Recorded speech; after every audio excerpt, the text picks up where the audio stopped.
bismillah guddik ñaar fukkeel ka ak benn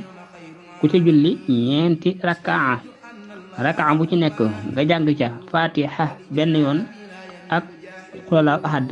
ñaar fukki yoon ñeenti rakaa mooy ñaari sëlmal fatiha benn yoon ak xulallaahu ahad ñaar fukki yoon mel na ne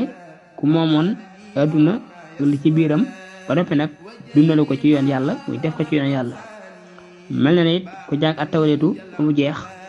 jàng al injiilu ba mu jeex jàng al zaburu ba mu jeex jàng al furxaan te muy alquran ba mu jeex te buy génn àdduna dana mel ne bis ba mu juddoo ci ñàkk bàkkaar insha allah